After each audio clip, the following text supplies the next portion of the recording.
All right, welcome everyone. Great to have all of you joining us today. We're going to hang out for just a minute or two to make sure that everyone can join and get settled in. We have some amazing guests, so be sure to grab a drink and a snack so you don't miss a thing. I'm coming to you from Bozeman, Montana, where it's been a pretty chilly start to May. It actually snowed yesterday, and honestly, I cannot say that I'm very happy about it.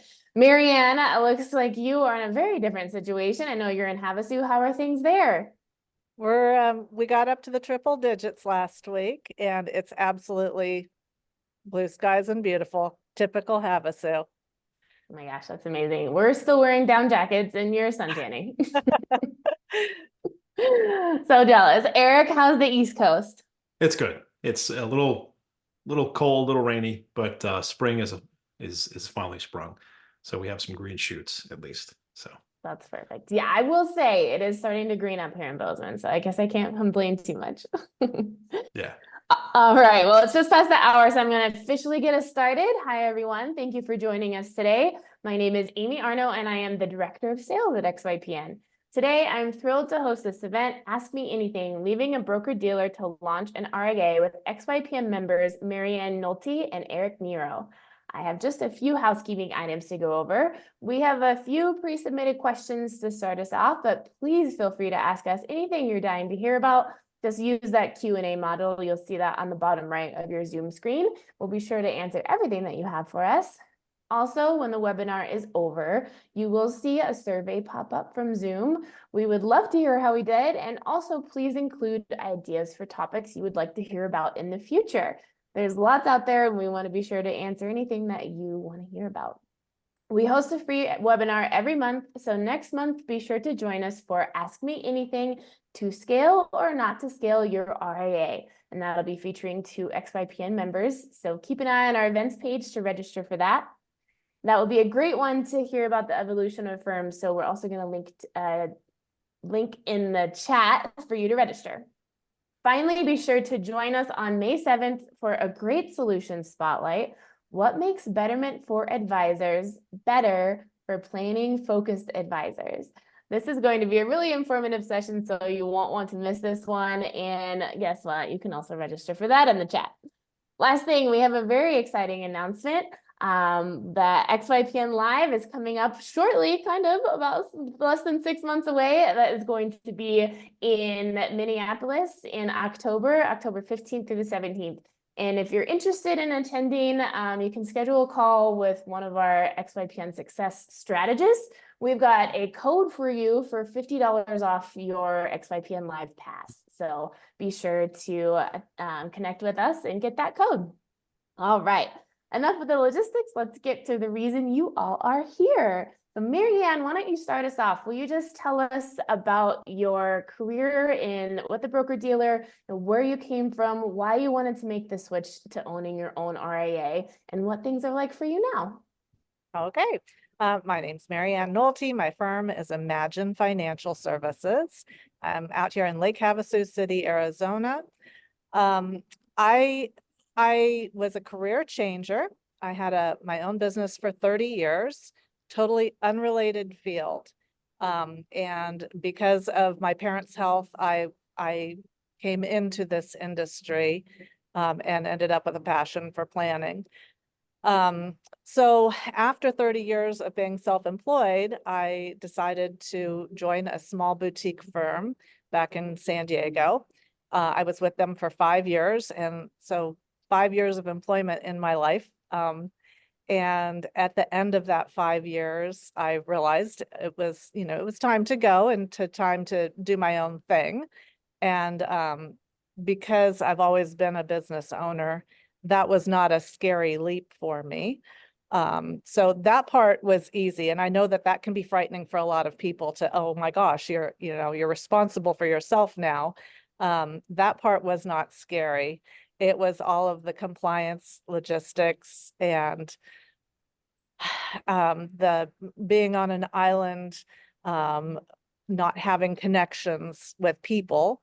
That was a little bit uncomfortable, but I tell you what, XY just helped me slide into the role without any problem because I had that support.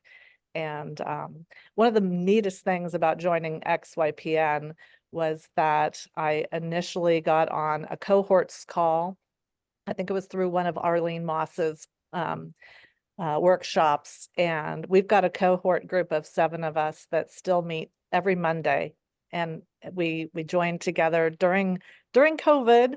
I launched I joined XYPN in June, and I actually got my RIA registered in October of 2020. So it was an exciting journey, and that's about it right there. Oh my gosh, it's coming up on your 4-year anniversary. Yep. That is great. Perfect. All right, Erik, how about you? Sure. So my name is Erik Nero. My firm is First Step Wealth Planning. I'm in my 3rd year. So I was approved and launched through XYPN in January of 2022. I'm kind of a career financial advisor. I've been in it for 25 years, mainly for large broker dealers.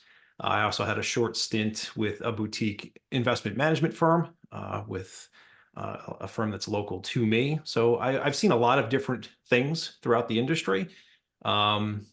As far as clients, I have about 13 ongoing clients right now, about a little over $20 million. Although I'm flat fee, AUM doesn't really matter, but I still custody assets for clients that want investment management. Revenue I think is going to come in at this year about 150 in year 3. So I launched because of COVID, quite frankly.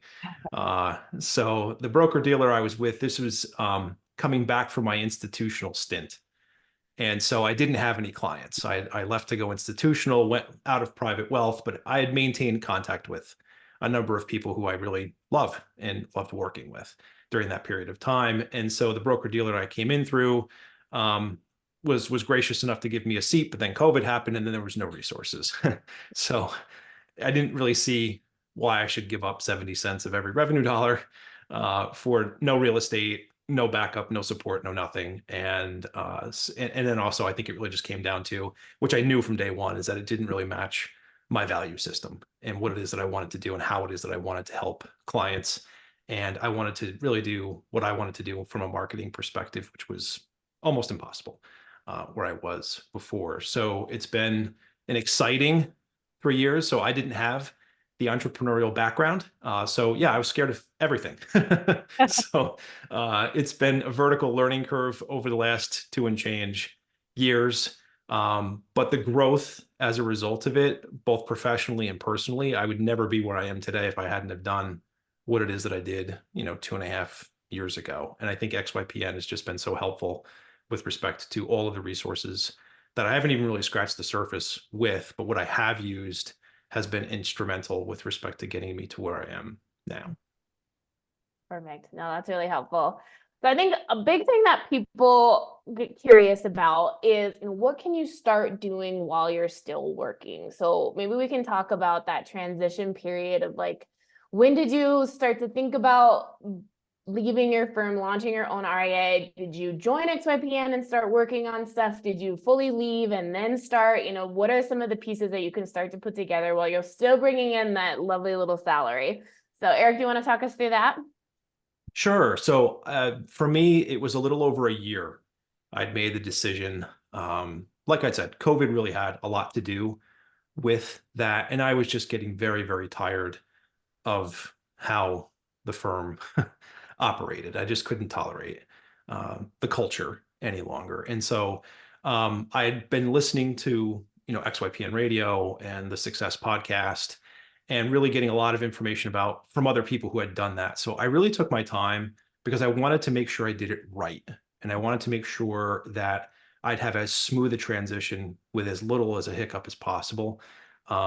So yeah, I would say December of January 21 is when I really started to just ask more questions and see what it was going to take, and then come up with a strategy as to how I could make the transition as seamless for my clients and as seamless for me as well, and lining up the resources that I thought I would need to make sure I could make that experience as comfortable and mildly intrusive for my clients.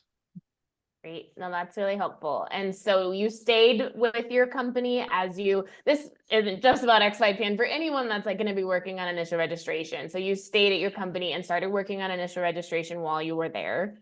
I did. In fact, I established my LLC, my single member LLC, in September of that year. And I actually joined XYPM in November of 21, after having numbers of conversations with all of the folks at XYPN about, all right, when should I do this, so on and so forth, and getting guidance from them as to, given what I wanted to accomplish, what was the best path to make sure that I could do that.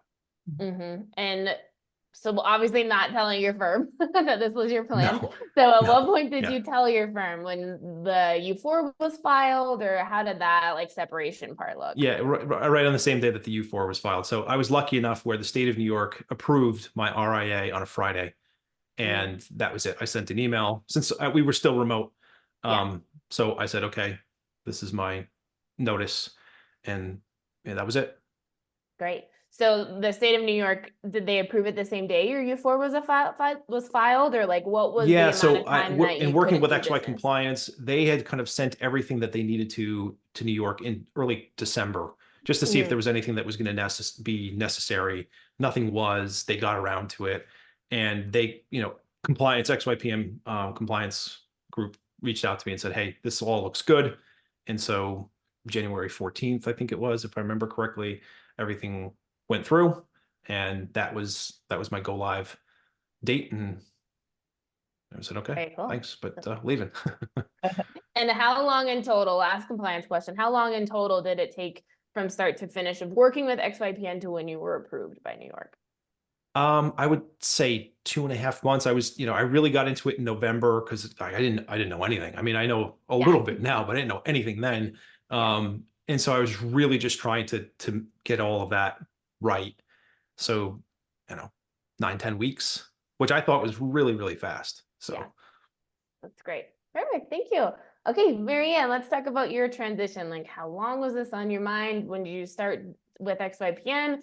When did you start the actual registration process? Talk us through some of these nuts and bolts. Okay.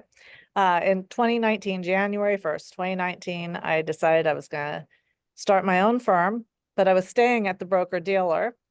So I put my LLC together at that time, and I was trying to fit my way of doing business into what they were forcing on me, and it wasn't a good fit.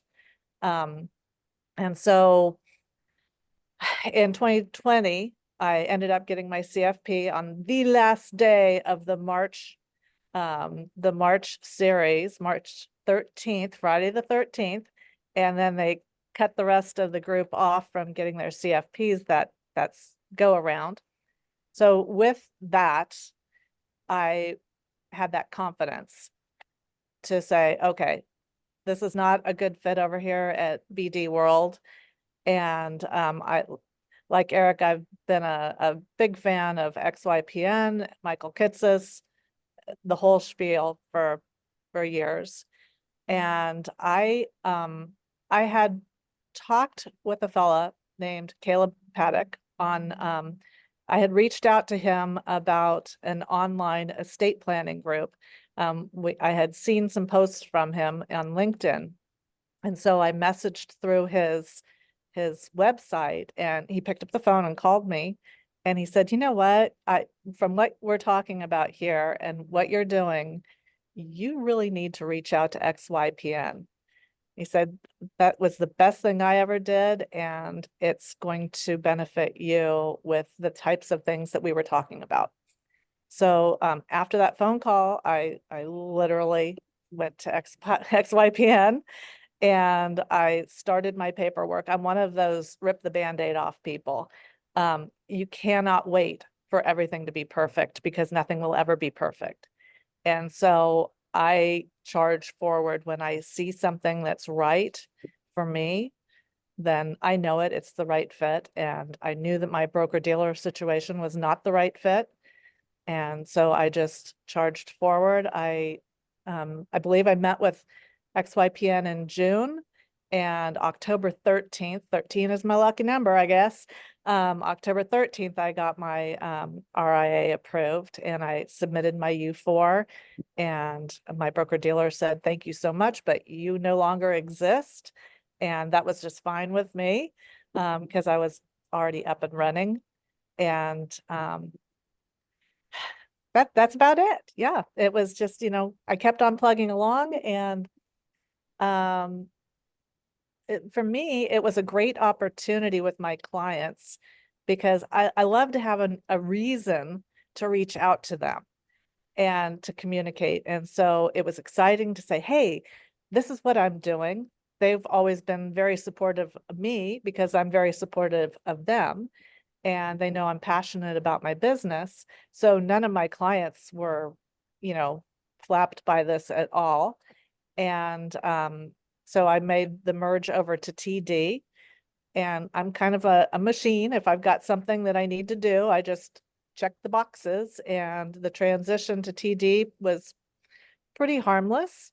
And it felt right when we landed, and we just have plugged along together. My clients and I have plugged along together since then. That was perfect. And so just to clarify, did you get registered in Arizona?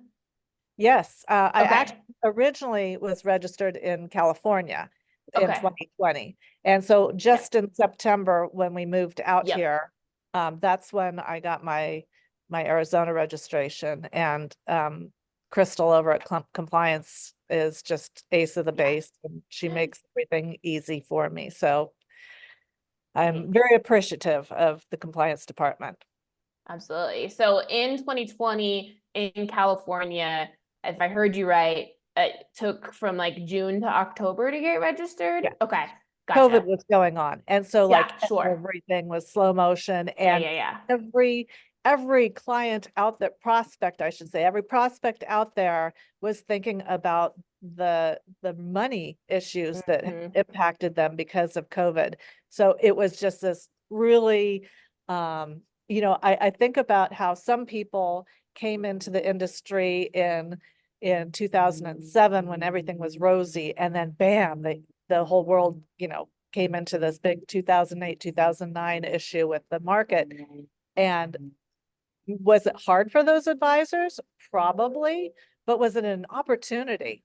Absolutely. Again, it's just that conversation with your clients. It may not be that you're delivering the best information, but you're delivering information to them. And that's what they ask for, is that you just stay in communication and hold their hand. So I think that 2020 was really an opportune time to come over as an RIA. Yeah, absolutely. So let's talk about client transition, because you had mentioned that once you were up and running, Marianne, you reconnected with clients and they were not flapped by you making this change. So did either of you have a non-compete, non-solicit, something like that? How did you contend with that? And then what does it look like to transition clients if you can, and how do you kind of start up again with that relationship? So Marianne, while we got you want to talk us through that? All righty. So I did not have a non-compete, which, I'm really lucky. So I don't have much of a story there. Sure. And the transition itself, like I said, I just turned into a machine and I started doing paperwork, and I did not have an assistant. I still don't have an assistant. And so it was a whole lot of manual paperwork, and everything was not digital at the time because the whole 2020 COVID had not yet created an all digital platform. I am on Altruist as well as Schwab, and I'm so thankful that both of them have created a digital world for us. It's a really big change. I'd like to say I have a lot of memories of what that transition was like, but I don't. I just had a job to do, and I just rolled up my sleeves and started cranking out my spreadsheets. And nerd that we all are as financial advisors, yes, I had a spreadsheet and I tracked what was going on, and this one's done, and I just stuck with it until it was complete. And I didn't Yeah. lose clients because of it. And that was a wonderful situation. That's great. One more quick question on this. I do get this question a lot for folks that have not done their own account transitions or account openings. For learning that skill, is that something you already had? Did you learn that through Schwab or Altruist? Like, do they offer some training on that? How do you figure that part out? Oh, gosh. So as a business owner, I have always had that kind of clerical skill set. Mhm. So I had done paperwork myself as an advisor. I had worked as an administrative assistant in the boutique firm as well. And so that was not difficult for me. It was just more paperwork, not a big deal. Perfect. Thank you. Okay, Eric, we're back to, did you have a non-compete, non-solicit? How did you manage that? And what does it look like to transition clients when you launch your own firm? So yes, I did have a non-compete. Oh. So yes, I knew that heading, because you have to sign it before you even get a seat there, right? But I would say to anybody listening, it really depends on your circumstances and situations. So what I very carefully looked at was the enforceability of that.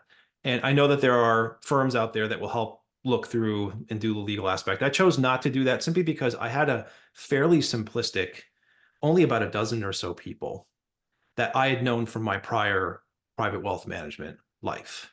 And so, in my opinion, that I didn't use any resources of the firm I was with to get those clients.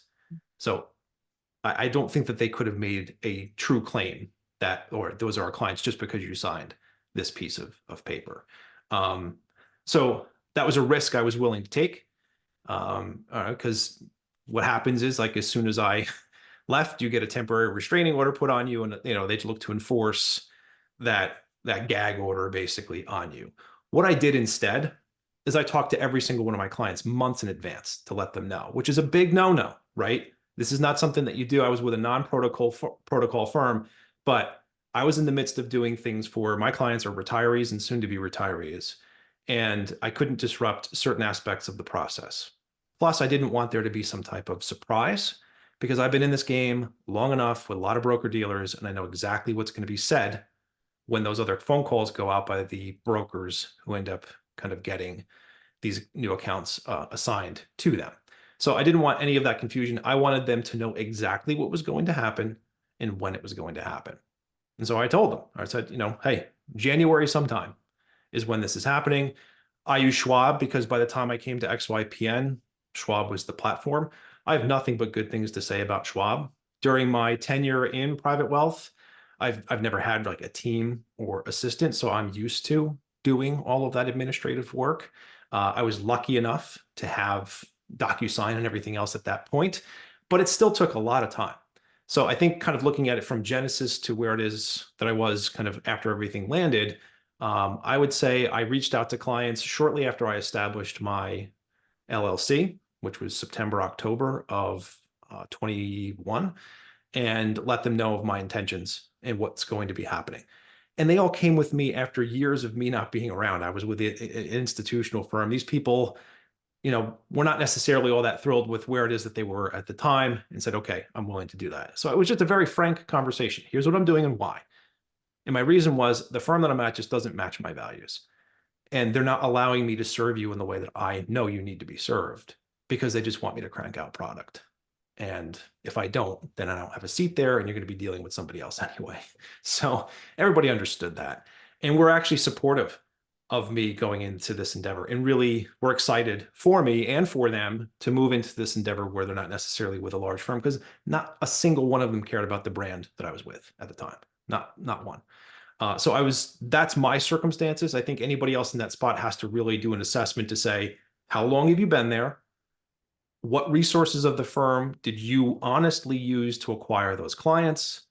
If you've been there for any period of time, it's likely you'll probably have inherited clients because people leave those firms all the time, especially new people, and accounts get reassigned and all of that kind of stuff. Those are technically, even though you may have a relationship with those people, it's a different entity than somebody that you brought in with you, right? That didn't have any relationship or any access to the resources that you have at that firm prior to your conversation with them.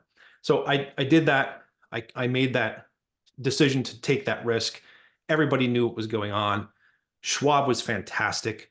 They actually gave me a spreadsheet and said, all right, here's all the stuff that we would need to help put together these transition packages for you. Wow. That's And awesome. so within a week of my registration, all of the digital DocuSign packages for everything that needed to happen were sent out. Hey, Done. shout out Schwab. That's awesome. Yeah, done.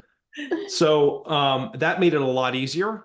And I would say everybody, so that was January. People started to come in February, and by the end of March, everybody was over.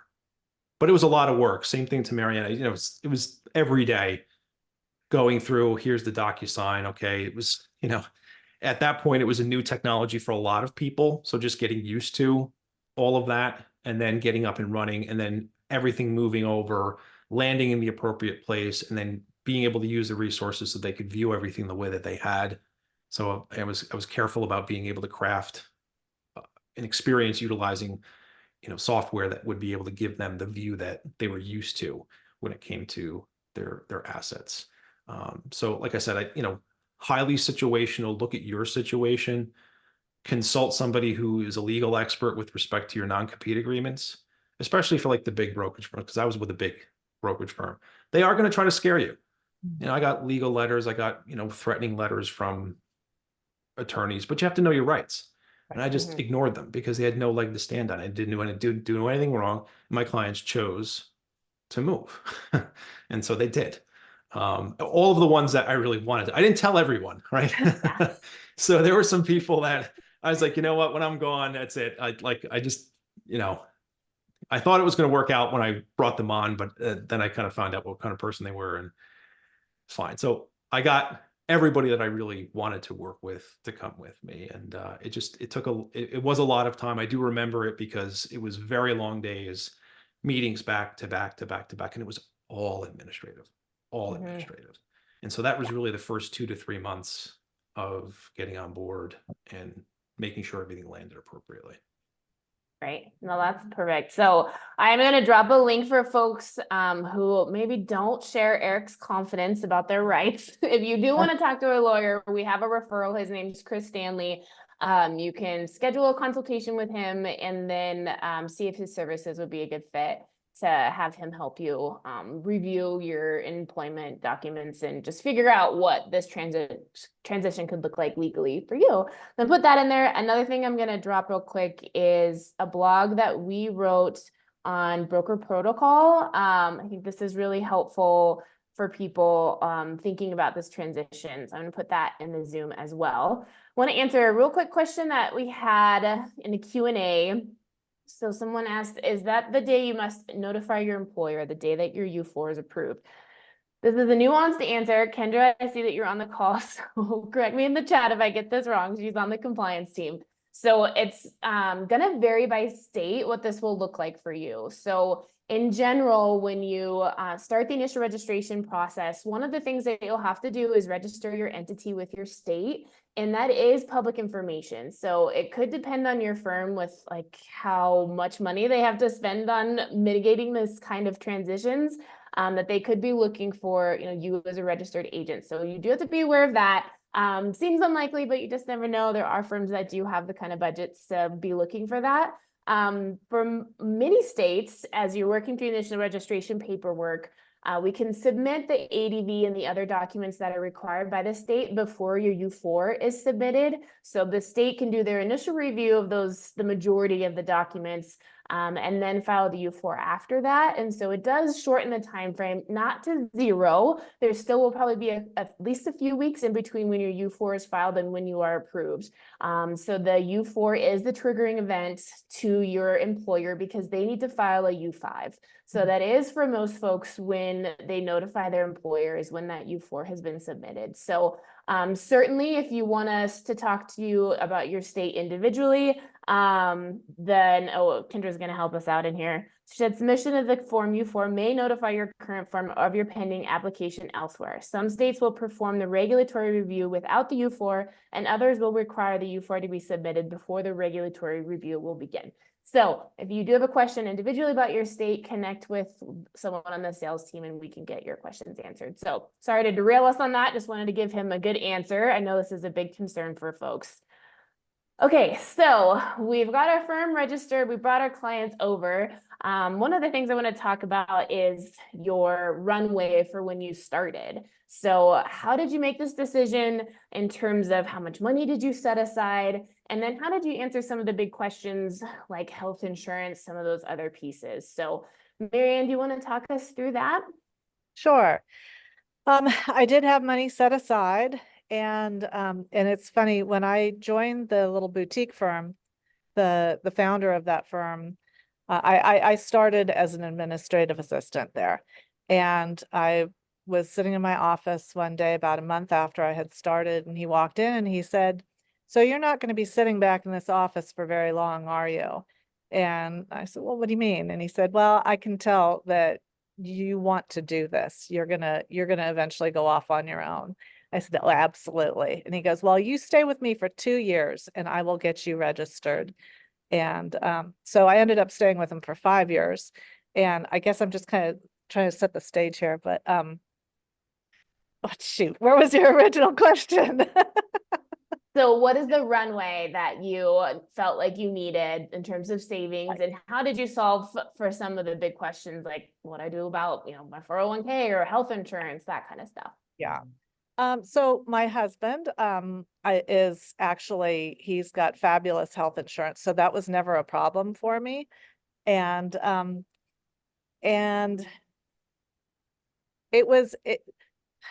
I didn't get hung up on the little things, I think is part of it. I knew that a change was in order. I knew that things would fall into place, and I had enough savings to squeak myself by for a period of time. So I just didn't let that become an issue. I wish I had a better answer than that. Again, I'm just that charge in and do it kind of person.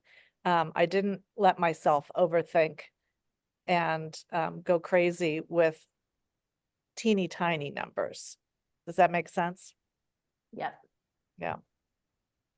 And was your husband still working? Maybe I think that is helpful for folks too, to know, like, did you have a spouse that was working? Did you have a side hustle? Was there anything else you did to kind of make it through like the initial transition? He works, and I've always funded my own life.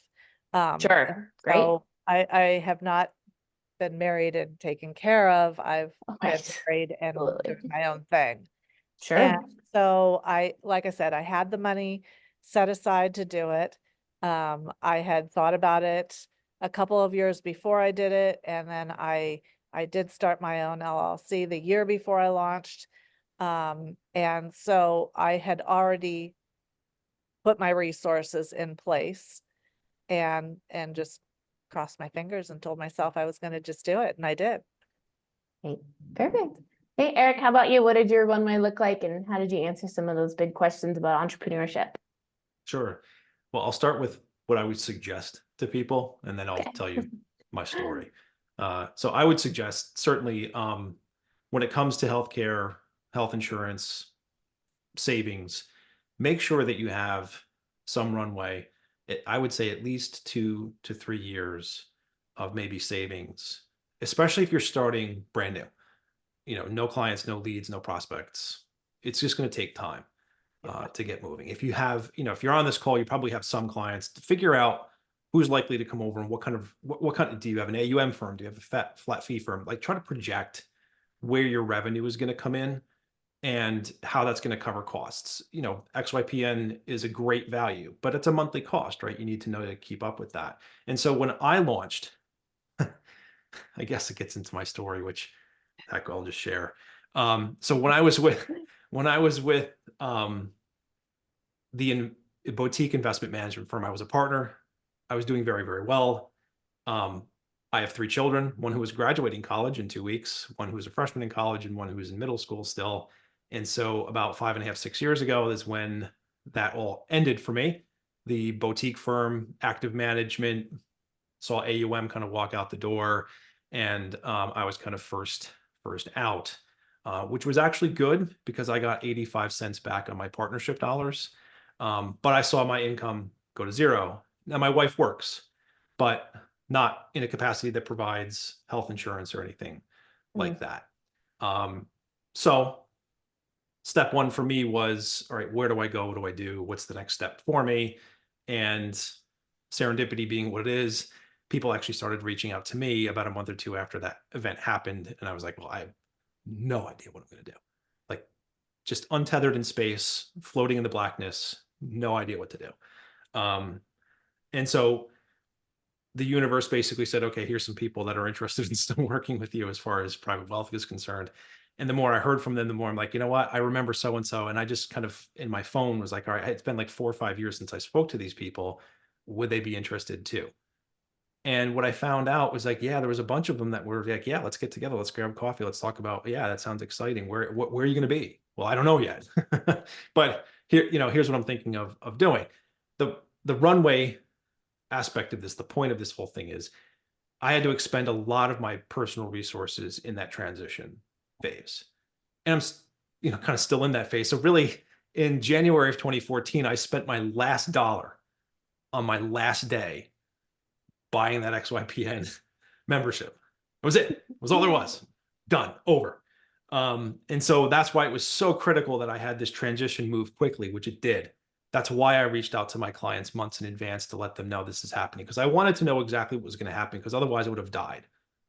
And, I wouldn't have been able to support anybody. So that made it the plan viable. I had revenue up and running, like month one, ready to go. I had some deferred comp that I was due, which helped a little bit, not a whole lot, but at least get me through that February of that year. And then March, everything kind of kicked on. And then the revenue that I was bringing in at the prior firm, I had to give up a whole heck of a lot of it. Now it was just a lot less because I didn't have as much overhead and stuff. So I did see a lift off of that. But to this day, I'm still working on kind of getting back to where my life used to be before that huge change. And so in the first year, I went on the exchange for health insurance because I had to. Okay. My wife doesn't have the option for health insurance. She's a speech pathologist and works with an agency that doesn't provide their employees that. What I found out that was very, very expensive to cover for a family. And so by the end of 2022, I picked up a side hustle where I can get health insurance and also some additional income. So I've got the health insurance thing kind of covered, but my time is at more of as a premium because I'm effectively working 2 full-time jobs. One to be able to get insurance, the other to build my business. And so I'm grateful for what it is that I have. But that's why I'm just trying to get as much momentum behind getting more ongoing clients for my practice as I possibly can. So health insurance is a big one. If you are the person in your household that is taking advantage of those benefits, look at that W-2 from the prior year, look at that box 12, and that's what you're going to pay plus a little bit more. If you're going to go on COBRA or go to the ACA exchange of your state and figure out what a plan for you or your family is going to cost for the benefits that you really need. And it's not cheap. So that was a big thing for me in being able to kind of keep my dream alive, which it has. But yeah, I would suggest don't do it my way. Don't look at me as the example of like what not to do, right? Because if I'm completely honest, I love what I'm doing. I love my clients, but putting 1 through college, now 2 through college and everything else.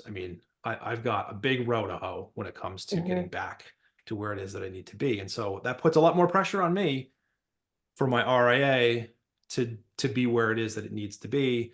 For a man who's almost 49 years old, I don't have another 25 years of building, after I've spent my 401k, right? This business needs to be able to provide me the savings necessary to make up and keep me on my plan for where I need to be. So if you have runway and you can afford to kind of stash away as much as you can, and you can do that, perfect. 2 to 3 years. If you have clients can move, just do the math. How many are going to move? What's the revenue I'm going to get? What revenue model are you going to run? and then just work your budget from there. XYPN has tons of different things that you can use to budget yourself in that first year. Use them. And I think you probably get yourself in a good ballpark as to where it is you need to be. Absolutely. No, that's really helpful. We do have a first year budget template that folks can download. So we'll put that in the chat. It's free. So I think that's a good place to start. And just being honest with yourself about what it's actually going to cost for sure. Marianne, did you have something for us? I do. You know, when you leave a broker dealer, you think that you have a hard time realizing what your value is. And setting your fees is one of the biggest issues when you launch on your own. And everybody tends to undercut themselves and discount. And that is not the key to success. It really is not. You have to know that you are worth what you're asking. And then you need to tack even a couple extra bucks on it on top of that. Don't undercut yourself, because I see that over and over again when people are starting and they're like, well, you know, I need to get some clients and da, da, da, da, da. Don't get too many clients that aren't paying you. You have got to make sure that you hold true to yourself and you charge what you're worth. And your clients will pay, and they will be so thankful that you're there for them. And so just don't be afraid. The fees are really, really critical in the first couple of years. And I would guess that XYPN has got statistics on the fact that people start down here with their fees, and within 2 or 3 years, they're up here with their fees. So just go ahead and get up here right away. You know, don't dink around. Yes, I totally the agree, number one Marianne. thing. Yeah. And I'm guilty as charged. Like even with 25 years in, like I'm moving from an AUM model, which has been my entire career, to a flat fee model. And I think it's a lot of it is just the pressure of, okay, I need, you know, I just need some revenue. So, Right. but early on the first year, I was doing like projects for like $500. Yes, I mean, yes, just yes. nonsense. Yeah. Nonsense, absolute nonsense. So now, and I was just I was doing like whatever the client wanted, and I was like wearing every hat there was, and it was driving me nuts. And it's just not worth it. So I agree with you entirely. For those of you who have not launched yet and you have that tug to do it, I can tell you it's not worth it. You're going to have sleepless nights, because I did, and it's going to really affect your kind of like, you're gonna start asking yourself, did I do the right thing? Right? Because I asked myself all the time, did I do the right thing? And what is my value? Right? I got to the point where my confidence was so low, was like, well, what am I actually doing? Right? Now I tell everybody, you have to do a plan. Can't help you. You don't want to do a plan? I can't help you.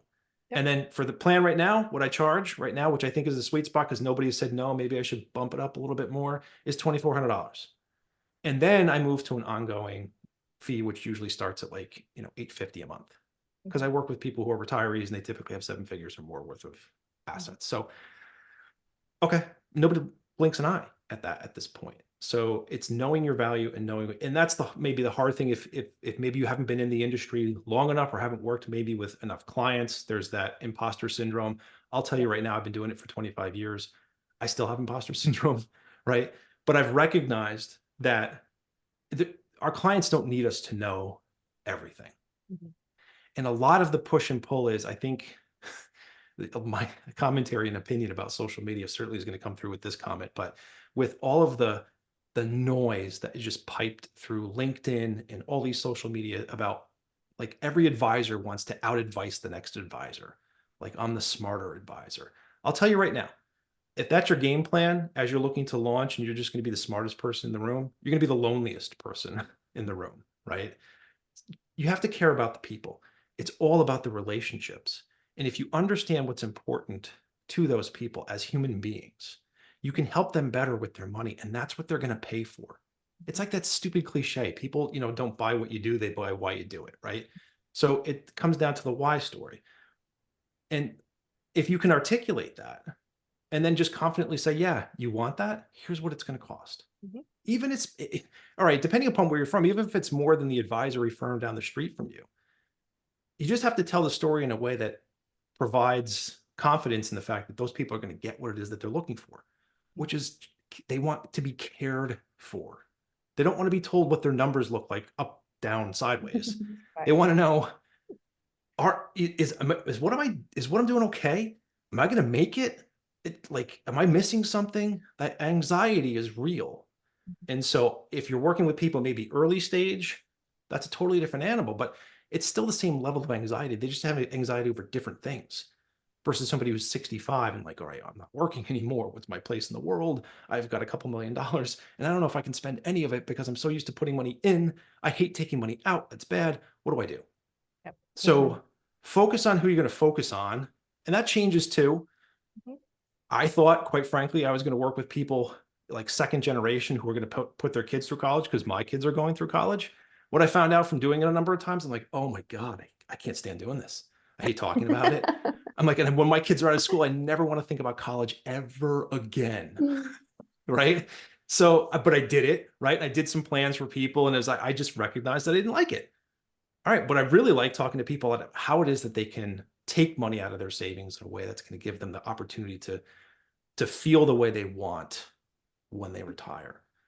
And there's value for that if you do it right, right? You have to be able to say, this is my value. I'm going to guide you through these tough decisions. And I don't have every answer because nobody does. But when I need to figure it out, I got a network of people that we can help. We'll get to the answer together. And it takes a lot of pressure off me to say that to somebody that I don't have every answer, but ask your question and we'll figure it out. And that's what you're paying for. So. Yes.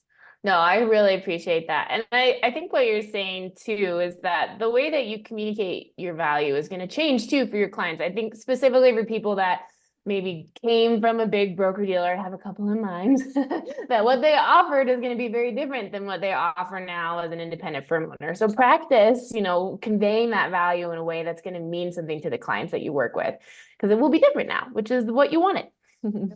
I think the word that you said there, Aimee, is practice, rehearse. Yeah. I'm a planner and a preparer, to a fault, right? And I have a marketing coach. He's like, you think too much about this stuff, right? And guilty.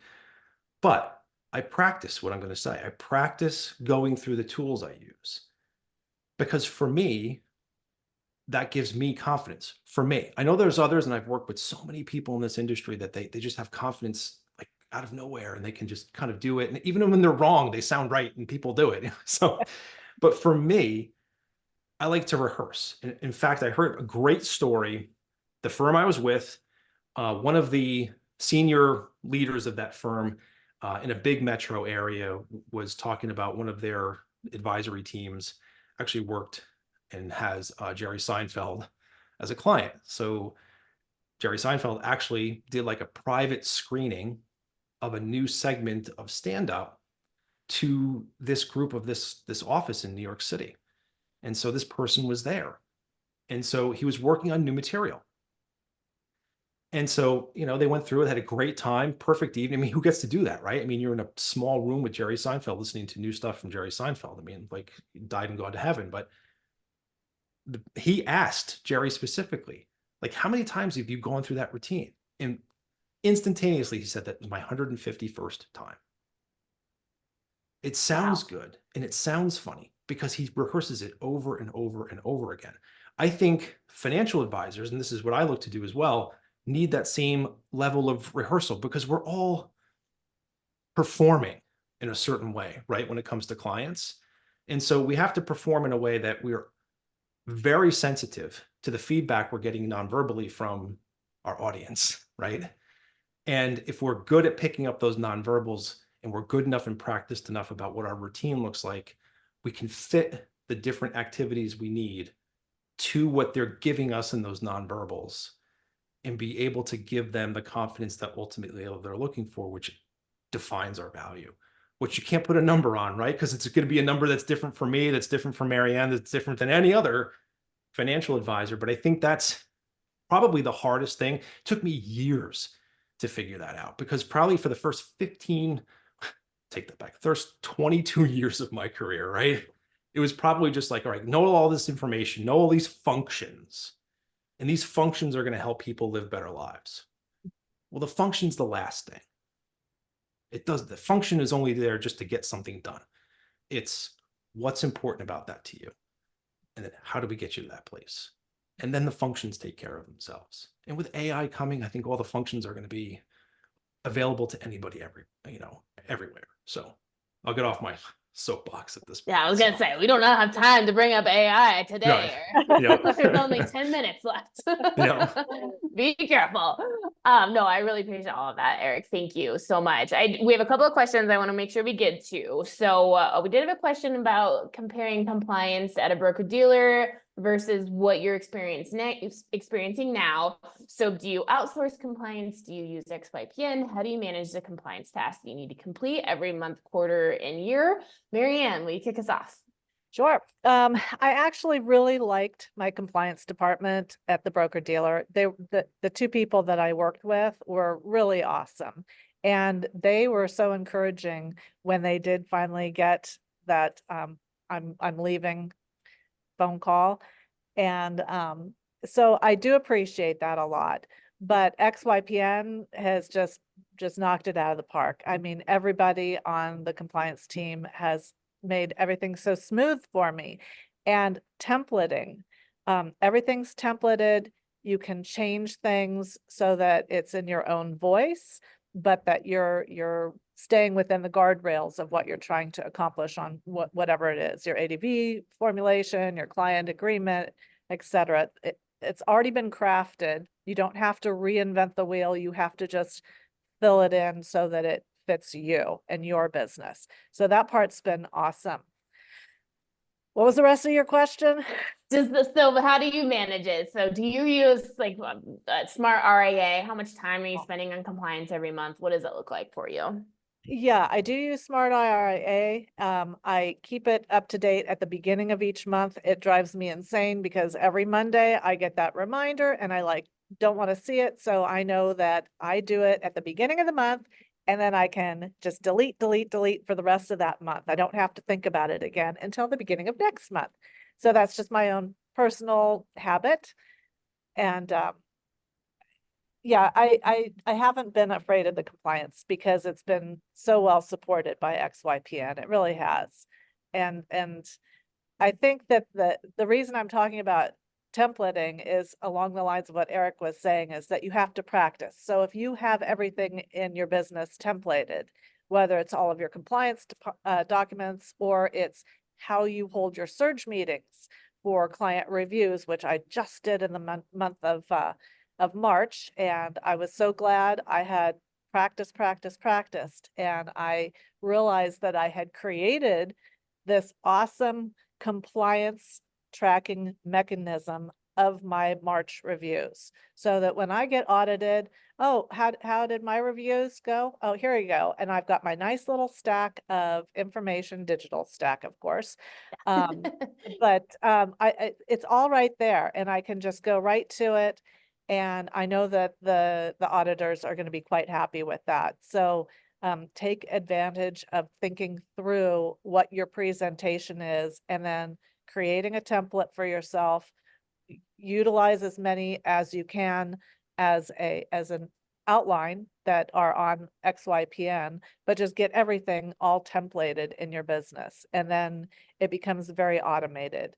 Even though it's very personal, it's very automated at the same time. You're crafting it for your client personally, but you have this underlying foundational support of the template.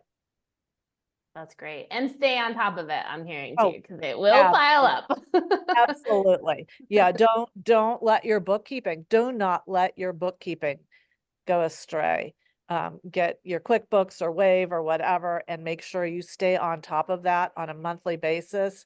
That is done in my office by the 6th of the month. And I will not stray from that, because it's so easy to be focusing on your clients' numbers that you kind of, you would like to not deal with all of the pettiness of your own bookkeeping, but don't go there, because that will be a zinger from the auditors. Bookkeeping and compliance. Got Yes, it. absolutely. Erik, how about you? What's your experience of managing compliance been like?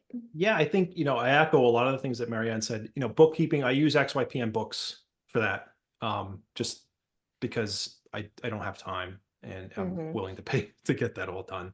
I would consider it's a work in progress. It's a vertical learning curve. I'm still on a parabolic learning curve when it comes to compliance. I am outstandingly grateful for the templating, that the client agreement, and working with XY Compliance about, right, here's what I want to offer, and then the ADV, every single year. I don't have to really worry about that. I do use Smart RIA. I do keep on top of it. I always feel a bit insecure, right? Am I doing it right? Because I've never been a chief compliance officer before, right? So I try to keep as good records as I can. I use Wealthbox as my CRM through the XYPN stack. And so there's a lot of things on there that satisfy risk questionnaires. And my process is I write summary emails on every single meeting I have with clients and keep that in the database. So everything that we've talked about or agreed to, I can pull up. Is it as organized as it should be? I don't know, probably could always be better. But can I find it if an auditor's sitting right next to me and says, well, give me what you know about this person? Yeah, it'll just take me a little bit of time to do it. Plus I have everything backed up on drives and everything else like that. So no, I'm not going to say I'm rocking it when it comes to compliance, but I think I'm doing a good enough job for the firm that I have, for the clients that I work with, that whenever the audit, I have not yet been audited, but whenever that happens, nobody goes through an audit without some finding. That's what they're there to do, right? But at the end of the day, I think the resources like Smart RIA keep everything organized and you on top of things. And I think to Marianne's point, just keeping up with it, right? Don't letting it get like a month, 6 weeks old, because then it's just a lot of time. I don't like doing it either, but it has to be done. And it's good to be like, all right, check your client billing, check your advertising, things that you're doing, or marketing things that you're doing. If it's just you, which it is just me, yeah, pull from XYPN archive 250 of your emails and just see how it works, right? Those are all things that are tasks that come up with Smart RIA. And it's all right there in front of you. So all you have to do is really just act on it. So it's like spoon feeding in a way. Yeah. And I love that, because I wouldn't have even known that I got to check my archiving system. Okay, well, there's a reminder every month I have to check my email archiving system. Okay, does it work? Great, done. Check. Move on. That's great. No, that's super helpful. Really quick, I was trying to say we were going to have time to get to marketing, so I've been saving this one. But what is your experience with financial advisor agencies that guarantee a certain number of exclusive qualified leads via social media advertising? Have either of you used that, Marianne? Yes or no? No. No. Eric, yes or no? Garbage. Okay, garbage. Well, there you go. Decisive. Yeah, I'm just from the amount of time I've spent, like a VIP Facebook group, all the feedback I've seen in there about this kind of stuff is that none of it is worthwhile. So very anecdotal, but they appeal to our, hey, we all need and want to grow. And it sounds wonderful, but in practice, it's garbage. It's absolute garbage. And there's just no substitute for the hard work of forging relationships with people. There really isn't.